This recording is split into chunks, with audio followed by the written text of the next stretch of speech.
사랑하는 성도 여러분, 우리 인생에는 누구도 예고할 수 없는 갑작스러운 문제들이 찾아오기도 합니다. 예상치 못한 질병, 또 관계의 어려움, 경제적인 막막함, 깊은 마음의 상처와 절망, 그리고 설명할 길이 없는 슬픔, 이런 것들이 우리를 덮쳐올 때가 있지요. 이런 고난으로 인하여 때로는 그 누구에게도 털어놓지 못하고 마음속 깊이 고통을 안고 살아가기도 합니다. 그런데 이 모든 문제는 우리네 인간이 근본적으로 스스로 해결할 수 없는 그런 문제라는 것입니다. 죄로 인해 타락한 이 세상에서 인간은 육체의 질병과 관계의 갈등, 영혼의 공허함, 죽음이라는 그런 참 안타까움 앞에 설 때마다 너무나도 무력하다는 것을 절감하게 되지요.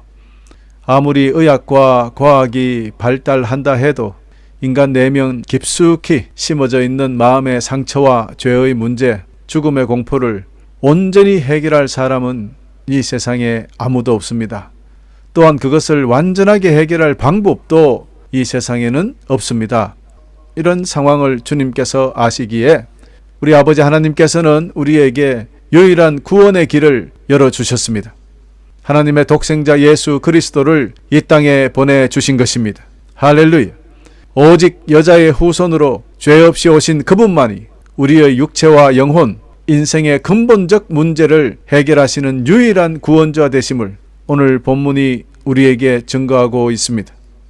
그러므로 오늘 말씀을 통해서 우리는 우리 인생의 모든 문제를 어떻게 주님께 아뢰어야 하는지, 또 그분의 은혜와 응답을 받은 후에는 어떻게 살아야 하는지 함께 살펴보면서 새로운 희망과 큰 은혜를 체험하시는 귀한 시간이 되시기를 간절히 소망합니다.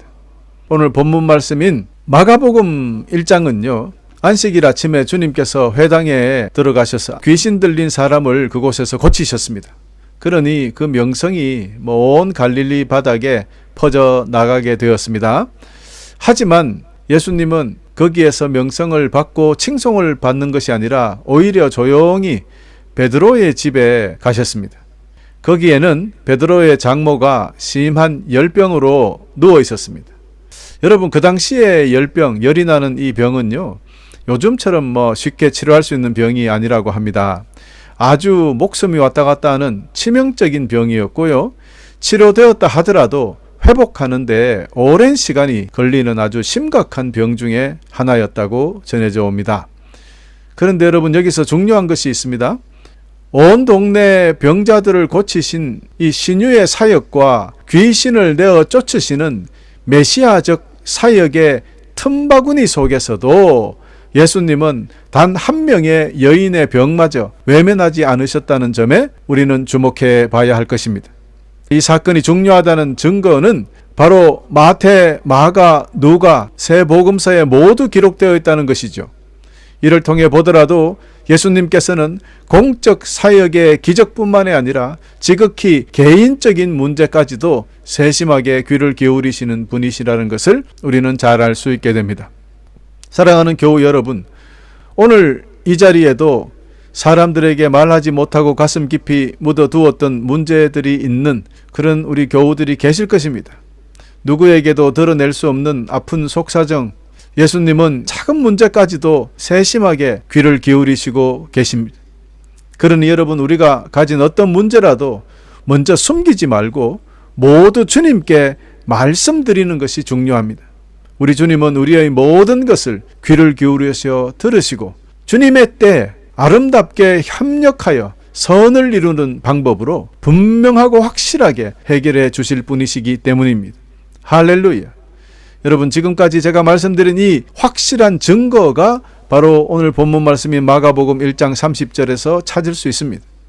시몬의 장모가 열이 나서 누워 있었다 그랬어요. 그럴 때 어떻게 했습니까? 사람들이 바로 이 사실을 예수님께 말씀드렸습니다. 저는 여기서 이 바로라는 단어, 곧바로라는 단어에 큰 의미를 둡니다. 그들은 문제가 발생했을 때 이것저것 다른 방법으로 해결하고 또 고쳐보려고 노력하기 전에 즉시 주님께 말씀드렸다는 겁니다. 이것은 기도로 볼 수 있습니다. 즉시 주님께 기도했다는 겁니다. 여러분, 이 점이 우리와 다르지 않습니까? 우리는 어떤 어려움이 닥치면 우리가 할 수 있는 모든 방법을 동원해서 시도합니다. 어떻게든 해보려고 합니다. 모든 수단이 다 소진되고 나서야 비로소 주님께 매달리는 경우가 많습니다. 하지만 그들은 어떤 망설임도 없이 가장 먼저 곧바로 주님을 찾았다는 것입니다. 사랑하는 교우 여러분, 이제부터는 어떤 상황에 놓이더라도 이 베드로의 식구들처럼 가장 먼저 그리고 곧바로 우리 주님께 간구하시기를 간구합니다. 주님께서는 우리가 당신의 도우심을 즉시 구할 때 오히려 주님은 굉장히 기뻐하시고 속히 응답하시기 때문입니다. 그리고 두 번째 주목해야 될 단어가 말씀드렸다입니다. 이 단어는 헬라어 원어 성경에는요, 레구신으로 표현합니다. 이 레구신은 단순히 보고하는 것이나 또 정보를 전달하는 것, 그런 뜻이 아닙니다. 물론 그 내용은 그렇습니다만은, 왜냐하면요, 누가복음 4장 38절에도 이와 똑같은 내용이 기록되어 있는데요, 여기에는 한국 성경으로는 부탁드렸다라고 번역하고 있습니다. 말이 다릅니다. 물론 여기에 원어가 달라요. 레구신과 에로테산, 이 말이 다르죠. 그런데 이 둘 다가 어떤 모든 것을 걸고 호소하는 애절한 심정, 마치 생명을 걸고 주님께 매달리는 그런 절박한 기도와 같은 의미를 내포하고 있다는 것 알아야 합니다.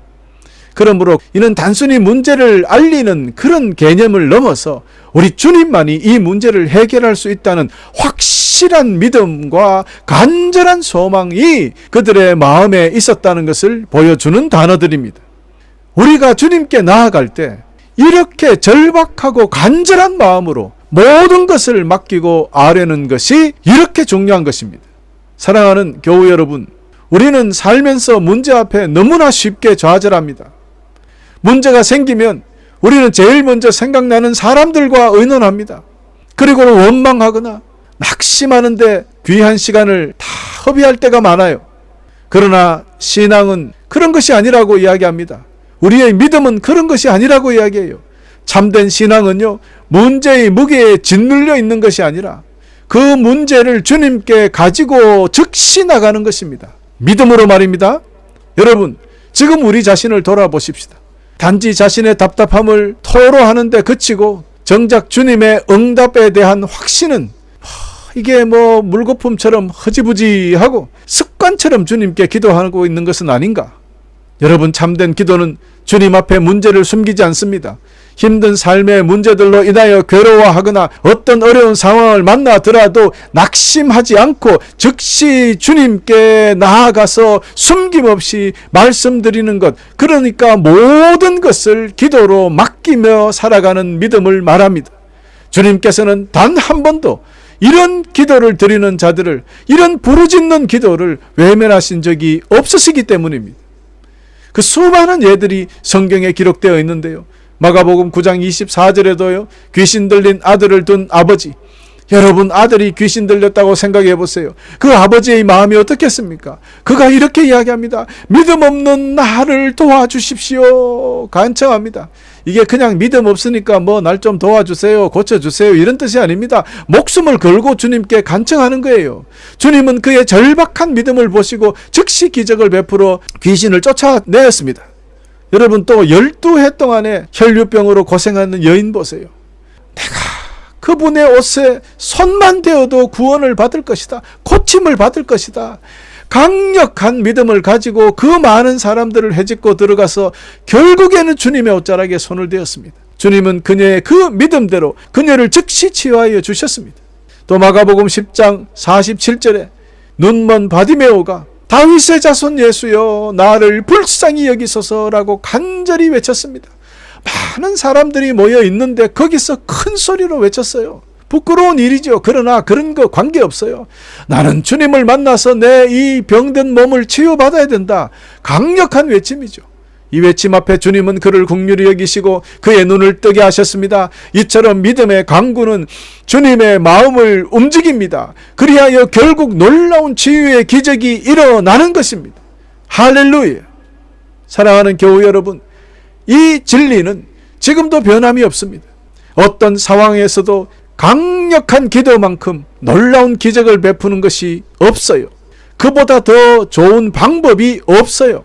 오직 이러한 믿음의 기도만이 우리 인생을 묶고 있는 모든 악한 매듭을 풀고 상상할 수 없는 놀라운 기적이 일어나게 하는 유일한 방법, 유일한 길이 되기 때문입니다. 할렐루야.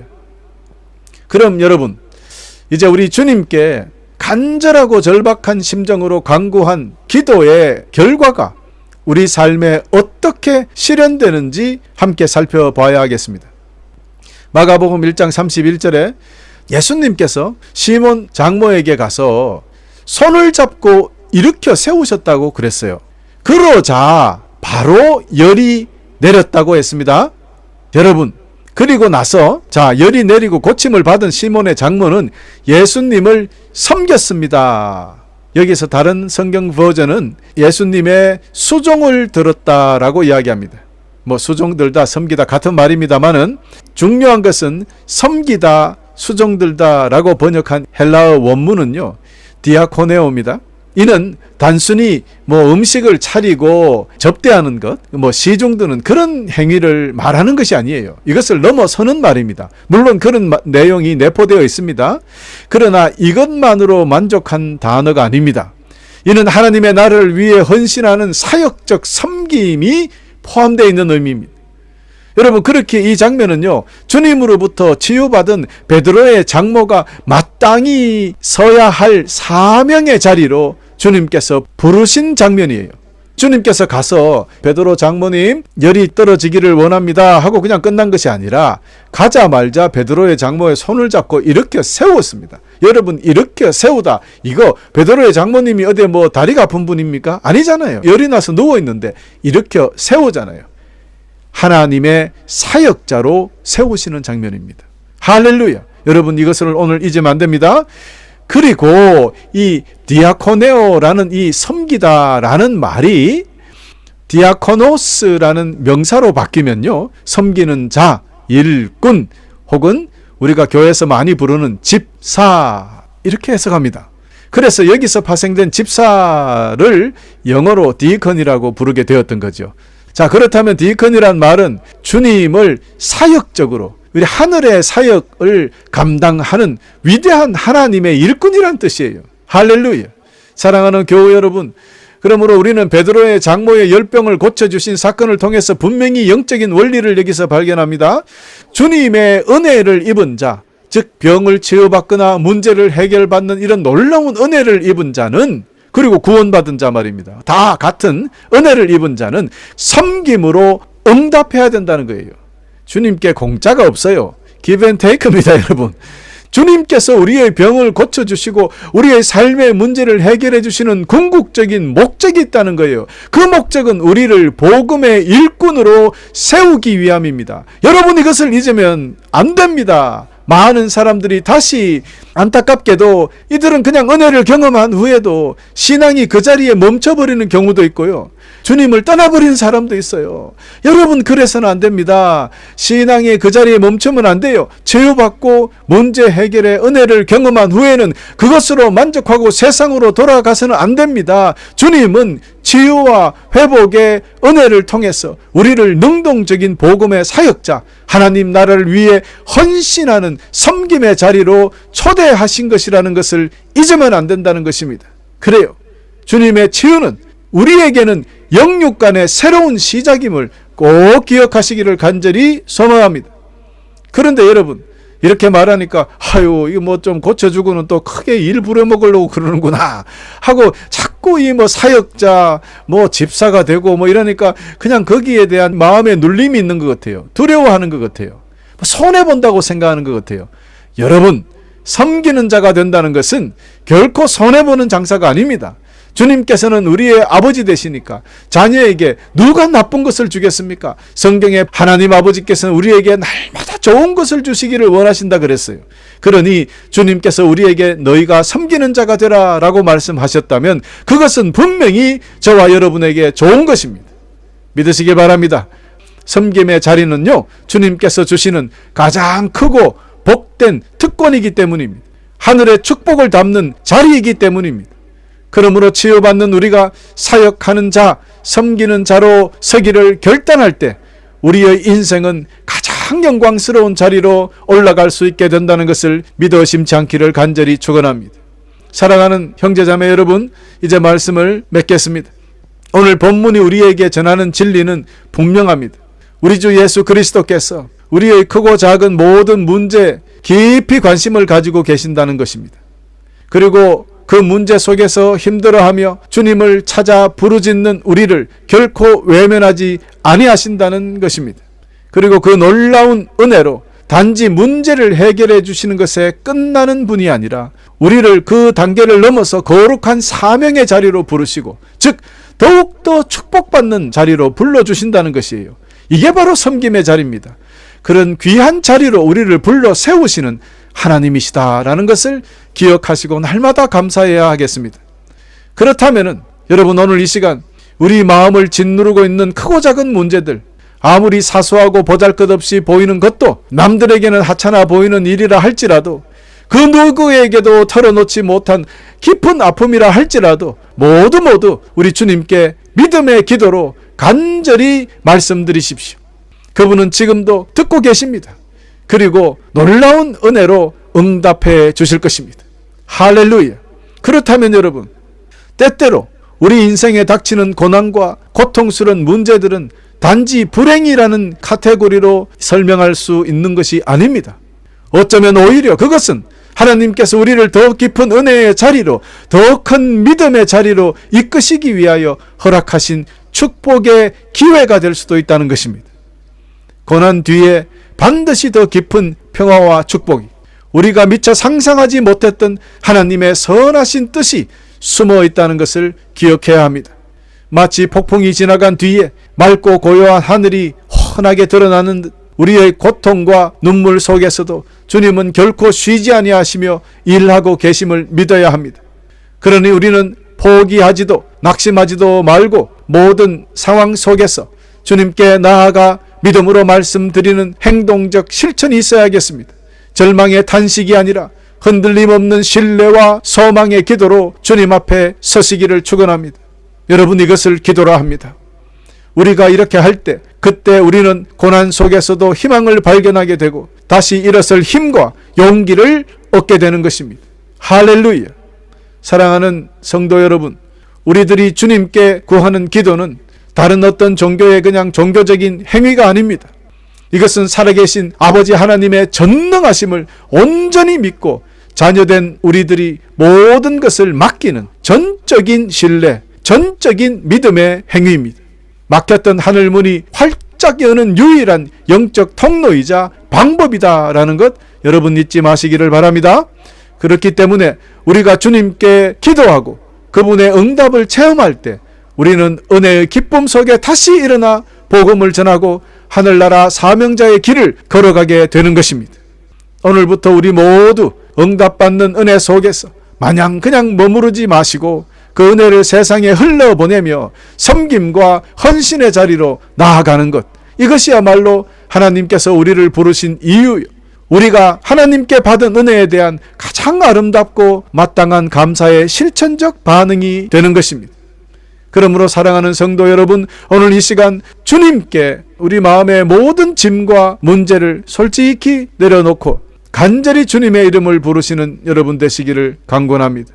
그리하여 반드시 응답받고 주님의 선하신 뜻 안에서 새 힘을 얻어서 다시금 사명자의 길로, 복음의 길, 승리의 길, 영원한 생명길을 걸어가는 복된 인생들이 다 되어주시기를 우리 주 예수 그리스도의 이름으로 간절히 축복하며 오늘 말씀을 마치겠습니다. 할렐루야.